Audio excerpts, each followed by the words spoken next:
Saludos, apreciados estudiantes de la Cátedra de Derecho Constitucional de la Universidad Central de Venezuela.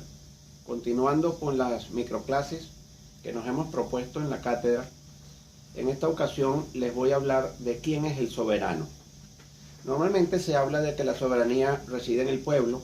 Este es un concepto que políticos y juristas utilizan indiscriminadamente y a ciencia cierta, para evitar manipulaciones, es conveniente que los estudiantes de Derecho tengan muy clara la noción de quién es el soberano.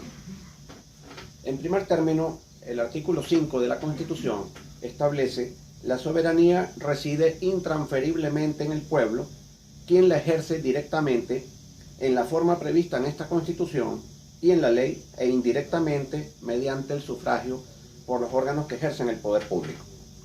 En consecuencia, la soberanía le corresponde al pueblo.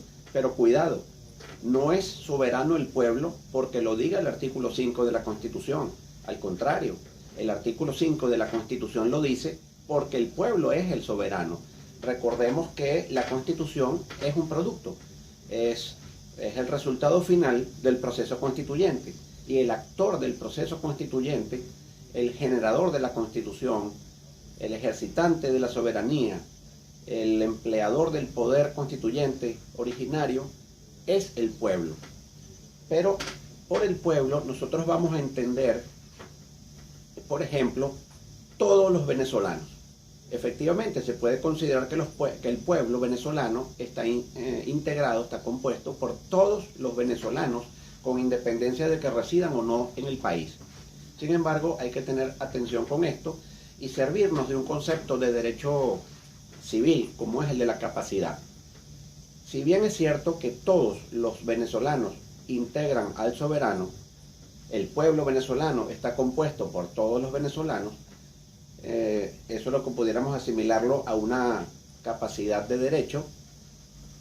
Sin embargo, quienes pueden efectivamente ejercer ese derecho, digamos entonces, quien tendría capacidad de obrar, capacidad de ejercicio pleno, son las personas que, siendo venezolanas, son objeto del reconocimiento por parte de la Constitución de la situación de ciudadanía. Es decir, que el soberano en la práctica es el ciudadano, es el conjunto de venezolanos que reúnen los requisitos para ser ciudadanos. Continuamos entonces con esta aproximación y podemos observar entonces dentro de la Constitución que el artículo 39 nos define quiénes son los venezolanos, quiénes son los ciudadanos. Comienza por decir que los ciudadanos son los venezolanos, como les decía antes, siempre y cuando no estén sujetos a inhabilitación política ni a interdicción civil, y ello en las condiciones de edad previstas en esta Constitución. Ese conjunto de venezolanos plenamente hábiles en derecho y no inhabilitados políticamente conforman la ciudadanía, y los ciudadanos en su conjunto, en situación paritaria, es decir, un ciudadano, un voto, conforman en la práctica el ejercicio efectivo de la soberanía, quienes van a ejercer entonces la soberanía en forma directa y en representación de todos aquellos venezolanos que no son ciudadanos por ser menores de edad, por ser incapaces jurídicamente hablando, por estar inhabilitados políticamente. Continuemos también asumiendo el punto de la inhabilitación política, pues el artículo 42 explícitamente señala que un ciudadano no puede ser inhabilitado políticamente, es decir, no puede perder un venezolano su condición de ciudadano mediante una inhabilitación política si ella no es establecida por una sentencia judicial firme en los casos que determine la ley. En otras palabras, ninguna otra autoridad, por ningún otro acto jurídico que no sea un juez sentenciando, puede inhabilitar políticamente a un ciudadano, dada la gravedad de esta situación, la confiscación de la soberanía. Pasemos ahora al artículo 62, que nos señala que todos los ciudadanos tienen derecho de participar libremente en los asuntos públicos.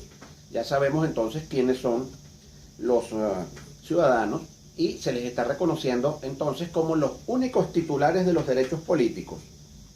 Dice entonces el artículo 63 en relación al sufragio, o uno de los derechos humanos: se ejerce mediante votaciones libres, universales, directas y secretas.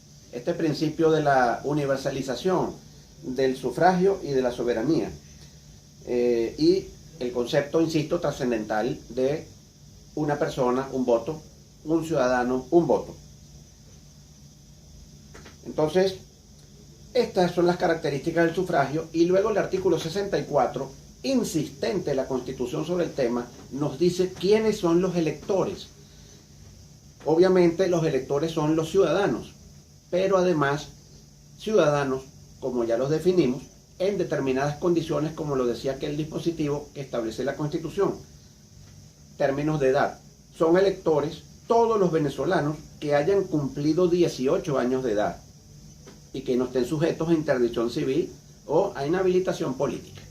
Esos son conceptos que ya vimos. Entonces, ¿quién es el soberano? Es el conjunto de los ciudadanos, el conjunto de los electores, es decir, todos los venezolanos mayores de edad, plenamente capaces en derecho, no sujetos a interdicción civil ni a inhabilitación política, en circunstancias de no discriminación, según el artículo 21, derecho a la igualdad de todos ante la ley, una persona, un voto.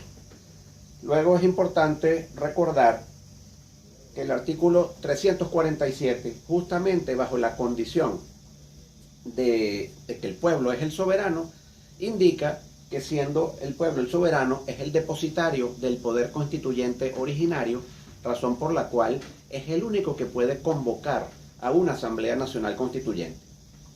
Bajo estas condiciones, si ya sabemos quién es el soberano, es decir, el conjunto de los ciudadanos, y que el soberano, el pueblo, integrado por el conjunto de los ciudadanos, es el único que bajo esa condición es el titular del poder constituyente originario y por lo tanto puede ser el que convoque a una Asamblea Nacional Constituyente, el convocante de semejante instrumento jurídico político de trascendental importancia no puede ser otro que el soberano, es decir, el conjunto de los ciudadanos en igualdad de derechos ante la ley y frente a ellos, de forma tal que bajo el sufragio universal todos concurren a la forma de expresión del soberano en su conjunto, que no es otra que el sufragio, es decir, a través de procesos de elección y procesos de consultas o de aprobación u otros de naturaleza referendaria.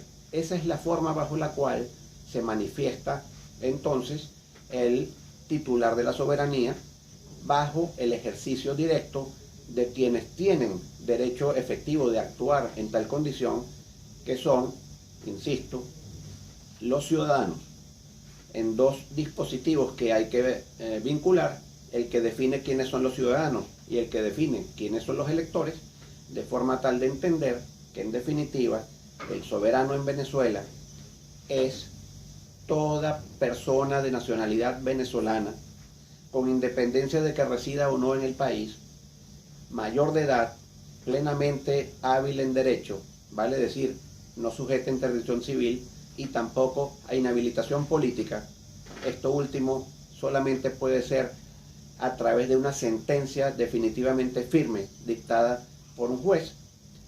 Y esto, que es la actualidad acerca de quién es el soberano, no es diferente en relación a quién era el soberano al inicio de la República, con la Declaración de los Derechos del Pueblo de 1811 y la Constitución de 1811, por cuanto, si esto a lo mejor puede sorprender, debemos entender que el concepto de que el ciudadano es, el soberano es todo ciudadano con derecho a sufragio, ese concepto es el mismo en aquel momento y es el mismo ahora. Lo que ha variado gracias al principio de progresividad de los derechos humanos es que de un momento inicial en donde los ciudadanos con derecho a sufragio eran solamente los varones libres con un determinado patrimonio certificado, fue incorporando posteriormente a todo varón libre, aunque fuera iletrado, a todo varón, sin importar si fuera iletrado o no, sin importar, se elimina se abole la esclavitud, se elimina ese requisito, entonces todo hombre era el ciudadano con derecho a sufragio. Posteriormente se extendió en el siglo XX a las mujeres hasta llegar al concepto actual de total conformación del concepto de ciudadanía, simplemente por el hecho de ser venezolano, ser mayor de edad, ser plenamente hábil en derecho, no estar sujeto a interdicción civil. De manera que el principio de progresividad de los derechos humanos nos lleva a esa idea del soberano desde 1811 hasta 1999, y al día de hoy, y ese, apreciados alumnos, es el soberano. Gracias.